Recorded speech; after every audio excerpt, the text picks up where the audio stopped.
22h01. Vamos lá, queridos, começar aqui o Pão Nosso de Cada Dia 2022, nesta sexta-feira, meditando sobre os Evangelhos. Bom, lembrando que esse quadro faz parte do meu canal A Palavra Responde, e se você chegar depois, quiser um vídeo mais completo, com mais informações, só procurar no nosso canal e você tem lá. Nossa audioleitura de hoje, estamos acompanhando aí com o pastor Fábio, se deu em Gênesis capítulos 45 ao 48. Tá? Continuamos aqui lendo, ouvindo as Escrituras todos os dias. Como eu disse, estamos estudando aqui os primeiros anos agora da vida de Jesus Cristo. Já vimos de João Batista, agora vamos ver o de Jesus. Hoje nós vamos falar sobre o nascimento de Jesus. Né? Então esse é o tópico de hoje. Eu quero ler com vocês Lucas capítulo 2, versículos 1 ao 5. E ele escreveu assim: Naqueles dias, César Augusto publicou um decreto ordenando o recenseamento de todo o Império Romano. Este foi o primeiro recenseamento feito quando Quirino era governador da Síria, e todos iam para a sua cidade a fim de alistar-se. Assim, José também foi da cidade de Nazaré da Galiléia para a Judéia, para Belém, cidade de Davi, porque pertencia à casa e à linhagem de Davi. Ele foi a fim de alistar-se com Maria, que lhe estava prometida em casamento, e esperava um filho. Então, olha só, nós estamos acostumados a falar sobre o nascimento de Jesus só no Natal. E às vezes não paramos para refletir sobre este evento que sabemos tem uma importância capital para a nossa vida espiritual, mas tem alguns detalhes interessantes sobre o nascimento de Jesus que podem nos abençoar, que podem assim nos ensinar lições para o nosso dia a dia. Nós temos nos Evangelhos, da parte de Mateus, apenas uma síntese. Mateus ele resume o nascimento de Jesus a basicamente um versículo. E isso é interessante quando a gente compara com Lucas, porque Lucas, nós vimos lá no início dos nossos estudos que ele fez um projeto que ele queria demonstrar a Teófilo como havia sido toda a vida de Jesus Cristo, tudo que Jesus tinha feito, desde o seu nascimento até quando ele foi recebido acima nos céus. Então em Lucas nós temos um projeto histórico, isso é bem interessante. Lucas, né, para a sua parte histórica, é muito interessante. Por quê? Porque ele vai nos dar 4 fatos históricos que mostram, localizam Jesus no tempo e no espaço. E qual é o primeiro fato histórico? Nós vimos ali, ele disse, né, nos dias do imperador César Augusto. Então, nos dias desse imperador é que aconteceu o nascimento de Jesus. E ele fala que esse imperador, que não somente do imperador, mas ele fala também do governador da Síria. A Síria fazia parte daquela região onde Jesus estava. E ele cita o nome, Quirino. Então nós temos aí o governador, o imperador César Augusto, nós temos o governador, no caso que era Quirino da Síria. O terceiro fato que ele cita é o próprio censo. Fala que o imperador decretou o censo. Ora, o Império Romano, eles tinham registros muito precisos de tudo o que acontecia no Império. Se houve um censo decretado por César Augusto, é possível achar nos anais da história esta informação. E a quarta informação histórica é o que ele fala que todo mundo tinha que ir para a sua cidade a fim de alistar-se. Isso é comprovado na história? Sim. Por quê? Um governador romano chamado Vibius Maximus, que viveu por volta de 104 depois de Cristo, ele tem um édito onde ele fala da obrigatoriedade em todo censo que o cidadão do Império Romano fosse para a sua cidade natal a fim de alistar-se. Então Lucas nos dá 4 eventos históricos. E qual a importância disso? A importância, queridos, é que Jesus não é uma lenda. Tá? Jesus ele faz parte da história. E não bastassem os registros bíblicos, que também têm caráter histórico em alguns momentos, não bastasse isso, não bastasse o testemunho das Escrituras, nós temos como verificar na história secular a presença de Cristo neste mundo. Isso é muito importante. Em alguns momentos nós precisamos dessas informações para apresentar a esta ou aquela pessoa. O apóstolo Pedro fala sobre isso lá na sua primeira carta, né? Eu tenho que estar pronto para responder a qualquer uma razão da nossa esperança. E se eu preciso em algum instante mostrar para alguém que Jesus é real, né? Isso pode ser achado na história do mundo, então precisamos conhecer essa situação, tá certo? Então Lucas ele mostra isso, Jesus presente no tempo e no espaço, e não somente aí uma lenda, como querem alguns até, né? Agora, sobre o nascimento de Jesus, né, sobre Jesus em si, nós temos alguns fatos importantes. Primeiro, fala o texto, Lucas registra que ele era o primogênito de Maria. Ora, quando Lucas diz que Jesus é o primogênito de Maria, implicitamente ele está nos dizendo o seguinte, que Maria teve outros filhos. Tá? Porque a primogenitura contava quando haviam outros filhos, né, presentes, né, na vida do casal. Então, implicitamente. Mais tarde, lá em Mateus 13, nós vamos ver que Jesus tinha outros irmãos, que Maria teve outros irmãos. Existe uma alegação aí que ela não teria tido mais filhos, né? Daí a Virgem Maria, que tanto se fala, mas não é esse o fato, né? Isso não é o que as Escrituras transparecem para a gente quando nós analisamos isso com cuidado e com fidelidade ao texto bíblico. Tá? Então, esse é um ponto importante. Outro fato de Jesus, que também não é explícito nas Escrituras, mas que certamente aconteceu, foi a circuncisão. Ele era um homem de Israel, nascido em Israel. De João Batista, nós vemos ali que ele foi circuncidado, por quê? Só que a circuncisão de João Batista ela foi narrada porque ela tinha uma importância do nome, aquela questão que houve com Zacarias. Então, por isso o evento ganha mais destaque. No caso de Jesus, não, mas ele foi circuncidado. Até porque Jesus fala que toda a lei seria cumprida, que ele não veio abolir a lei. E a circuncisão fazia parte desse pacote. Então, certamente, ele também passou por esse rito aí da vida dos judeus. Ok? Então, esse é um ponto importante. Agora, a nossa meditação de hoje, nossa conversa hoje era um pouco curta, não vou me alongar muito. Jesus ele nasce de uma maneira discreta. Nós vemos aí no relato de Lucas, né? Ali eles chegam em Belém, não tem ali um lugar para acomodá-los. Não é que eles não tinham recurso, esse não era o problema, embora fossem pobres. Mas a questão era a superlotação e não ter como, não reservaram, não tinha o que nós temos hoje aqui, né? Nossos aplicativos de hotel, essa coisa toda, e reserva tudo com antecedência. Não, eles não tinham, não diz a questão. Eles chegaram na cidade de bate pronto e não encontraram lugar. Então Jesus ele chega a esse mundo de uma maneira discreta. E já nessa entrada nós temos algumas coisas interessantes. Por quê? Nós estamos vendo ali uma antítese dos reinos desse mundo. Porque os reis desse mundo, quando nasce um rei, aí uma autoridade, uma criança de um presidente, tem todo um alarde, né? De uma celebridade tem todo um alarde. E Jesus ele chega mansinho, quietinho. Essa discreção do nascimento de Jesus já nos mostra que o reino que Deus estava trazendo para esse mundo, ele ia na contramão das coisas. Hoje eu vi um vídeo, eu vou passar o link para vocês aqui, que eu achei muito interessante. Já falo um pouquinho mais sobre isso. Agora, não quer dizer também que o nascimento de Jesus foi totalmente discreto.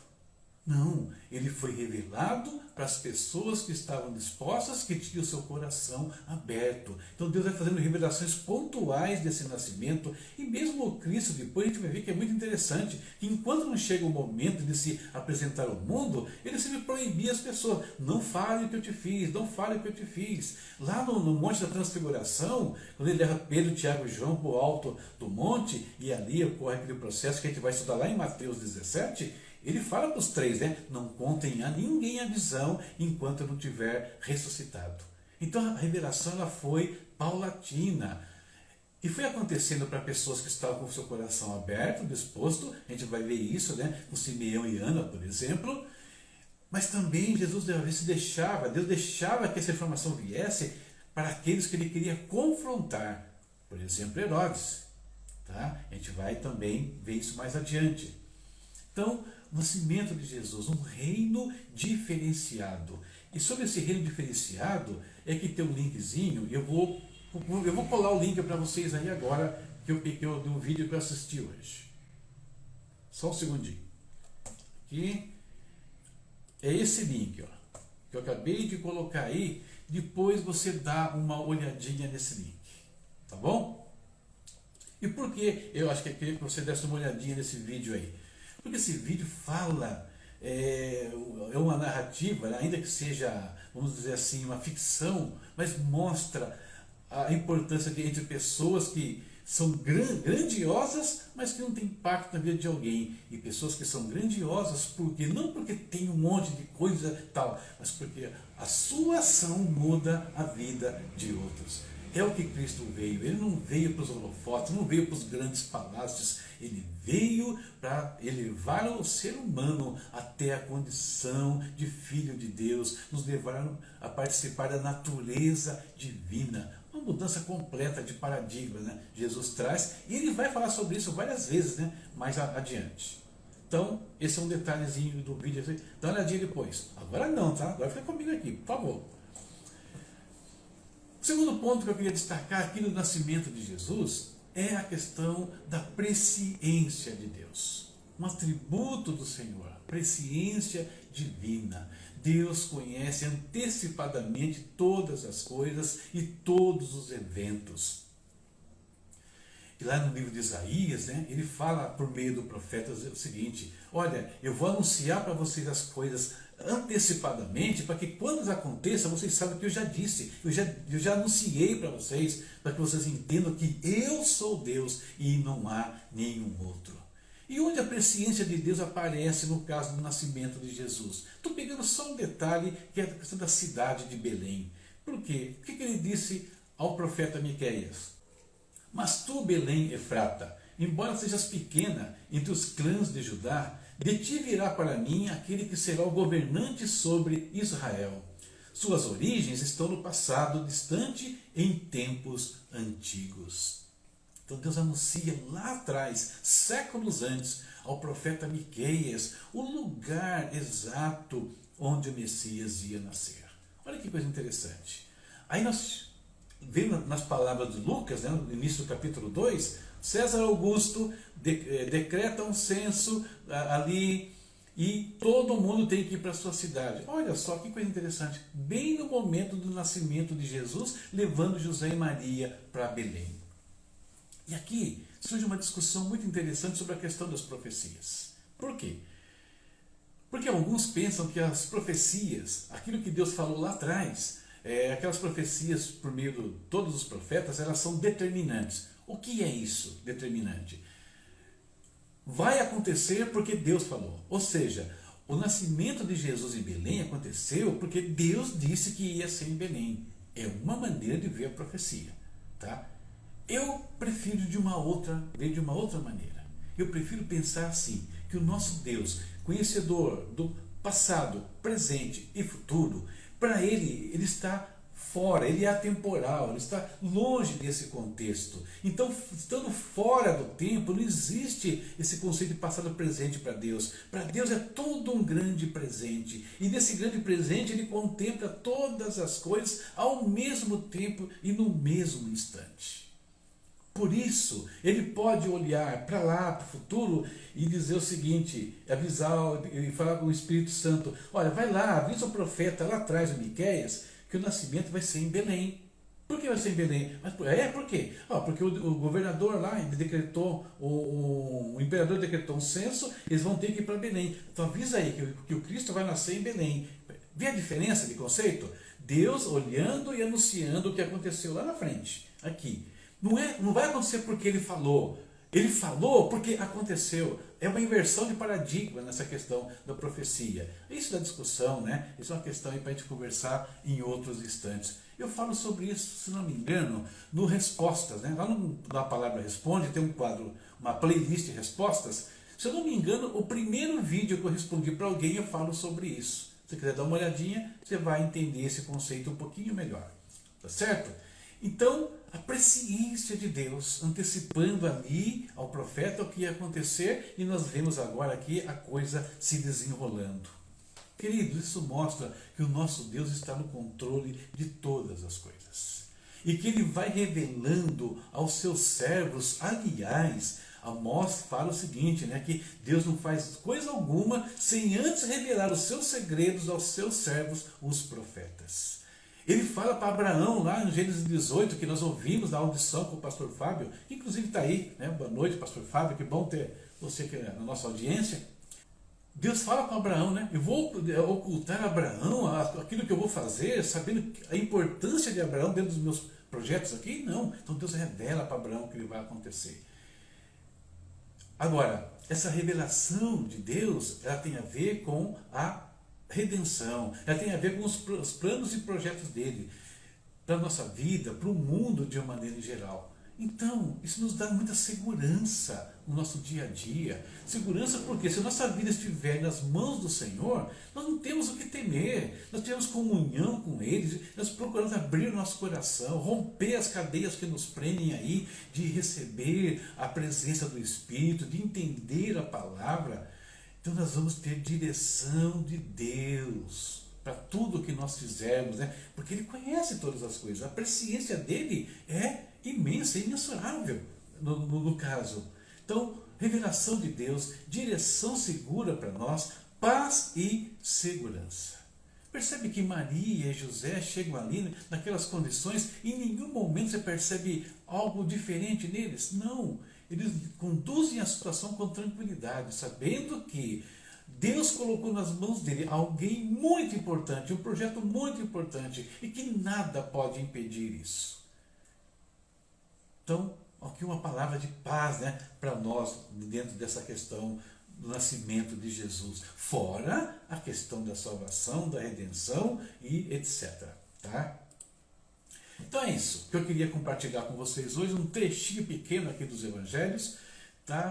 Para a gente meditar para o nosso dia a dia. Chegamos ao nosso momento de oração. Querido Pai, em nome do Senhor Jesus Cristo, nesse momento, Deus, nós nos curvamos perante a Tua face. Nesse momento, Senhor, nós queremos levantar as nossas mãos para Te adorar, para Te bendizer, porque o Senhor é digno de receber toda adoração, todo louvor. A Ti pertence o poder, a majestade, o domínio, ó Deus eterno. Nós Te exaltamos, ó Pai. Senhor querido, receba, Pai, a presença nossa diante de Ti agora, não só a minha aqui, mas desses irmãos que estão participando também aqui da nossa live, daqueles que vão ver esse vídeo depois lá no canal.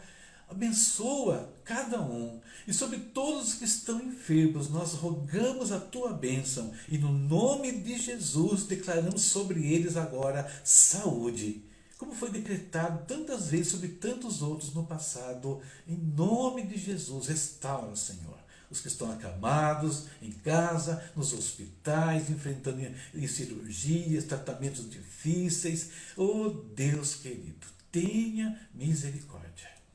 Aqueles que precisam de um transplante, Senhor, traz também a Tua graça sobre eles. Senhor, oramos pela família, Senhor, do Vitor agora. Que o Senhor console a todos, meu Pai, em nome de Jesus. Só o Senhor pode nos consolar, só o Teu Espírito tem palavras que nos acalentam nesses momentos. E usa, Pai, aqueles que estão ao redor, com palavras de sabedoria, palavras que vão refrigerar a alma, Pai, dessa família. O mesmo pedimos para a família do Delino Marçal, Senhor, com essa tragédia que aconteceu em Goiânia hoje, meu Deus. Tenha misericórdia, fala também com eles lá, consola a todos, meu Pai, em nome de Jesus. Deus, guarda-nos nesse final de semana que está chegando, nós teremos cultos, nós teremos reuniões, então que seja um tempo de bênção na vida de todos, meu Deus. Abençoa os pastores que vão estar ministrando a Tua palavra, os líderes, Pai, que vão estar trabalhando de N maneiras, Senhor, que o Teu nome seja glorificado, que o Teu nome seja anunciado a todos, Jesus. É o que nós Te pedimos aqui, Pai. Fica conosco nesse dia, nesse final de semana. Nos dá um descanso agora também tranquilo, Pai. Abençoado. Em nome de Jesus. Amém. Amém. Tá? Então, terminamos aqui a nossa reflexão, nossa oração. Recadinhos para amanhã, os de sempre e simples. Primeiro, a audioleitura de amanhã terá apenas 2 capítulos, né? Gênesis 49 ao 50. Fechamos já o primeiro livro do Antigo Testamento. E na segunda-feira, 2 informações importantes. Primeira, vamos falar sobre a edição 11 já, Os Anjos e os Pastores, né? Aquele anúncio que nós conhecemos só de Natal também. Então, trazendo o Natal de volta aqui para ver algumas coisas a mais. Então, segunda-feira, Os Anjos e os Pastores. E na segunda-feira, ou melhor, na semana que vem, eu vou fazer uma mudança na transmissão. Eu vou sair do Instagram e vou para o Facebook. Tá? Então fica atento aí, eu vou mandar o link para todo mundo do mesmo jeito e espero vocês também na outra rede social. Estamos fazendo aqui umas mexidas aqui e vendo que a gente consegue ir melhorando o nosso trabalho a cada dia. Então é isso. Deus abençoe a todos, um ótimo final de semana, tá? Vá para a sua igreja, você tem igreja? Vá. Se não está indo na igreja, vá para a sua igreja. Procure o seu pastor, procure os seus irmãos, né? Renove-se na presença do Pai. Alguns eu sei que não podem ir. Eu mesmo, minha igreja está muito longe de mim esses dias. Só fica no virtual. Mas logo, logo eu vou poder estar mais presente nela também. Tá bom? Tchau, tchau. Deus abençoe a todos e até a próxima, se Deus quiser.